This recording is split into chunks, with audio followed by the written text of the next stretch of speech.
माँ बाप इस जहां में माँ बाप इस जहां में सबसे बड़ी है नेमत।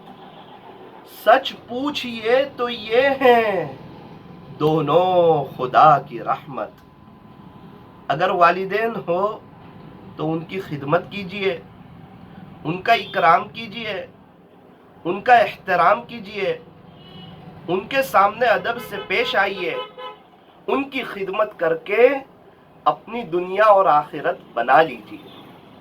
और अगर वालिदैन का इंतकाल हो चुका हो तो उन्हें ईसाले सवाब कीजिए। रोजाना सुबह में 3 मरतबा कुल हुवल्लाहु अहद ये पूरी सूरत पढ़ करके, और शाम में 3 मरतबा सूरह इखलास यानी यही कुल हुवल्लाहु अहद ये पूरी सूरत पढ़ के अपने वालिदैन को इसका सवाब पहुंचा दीजिए। यूं फरमाया कि माँ बाप का दिल जीत लो, कामयाब हो जाओगे, वरना सारी दुनिया जीत कर भी हार जाओगे।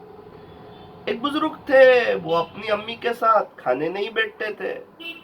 किसी ने कहा कि हजरत अम्मी के साथ खाने नहीं बैठते, क्या बात है? कहने लगे मुझे डर लगती है कहीं ऐसा ना हो कि कोई गोश्त की बोटी मेरी माँ को पसंद हो और वो मैं खा लूं, कहीं मेरा अल्लाह नाराज ना हो जाए। उनके इकराम में नहीं बैठता, उनके एहतराम में नहीं बैठता। हजरत बायजीद बुस्तामी रहमतुल्लाह की अलैहि छोटे से हैं, लड़कपन की उम्र है। माँ ने कहा बेटा बायजीद मेरे लिए पानी ले आओ। पानी लेकर हाजिर खिदमत हुए, देखा कि अम्मी तो सो चुकी है। पानी का गिलास लेकर खड़े रहे, सख्त ठंडी है, ठिठर रहे हैं, कांप रहे हैं। काफी देर के बाद माँ की आंख खुली। माँ ने अपने फरमाबरदार बेटे बायजीद को यूं गिलास लिए खड़े देखा तो होंठ हिले, दुआएं दी। बायजीद बुस्तामी फरमाते हैं कि इस दुआ की बरकत से, ये जो मेरी माँ ने दुआएं दी, इन दुआओं की बरकत से अल्लाह ने मेरे लिए विलायत के दरवाजे खोल दिए। अल्लाहु अकबर। कैसी खिदमत की अपनी अम्मी की।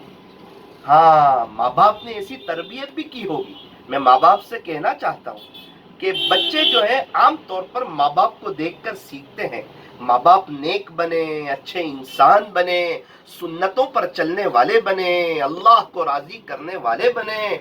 इस आजिज की एक बात याद रखना, फलदार दरख्त पर फल ही आते हैं और कांटे वाले दरख्त पर कांटे ही आते हैं। हमें सुधरना नहीं और हमारे बच्चे अल्लाह के वली बन जाए, इसका जज्बा है। इसलिए हम कोशिश करें कि हमारे बच्चों की सही तरबियत हो जाए। अल्लाह हमें सही समझ अता फरमाए।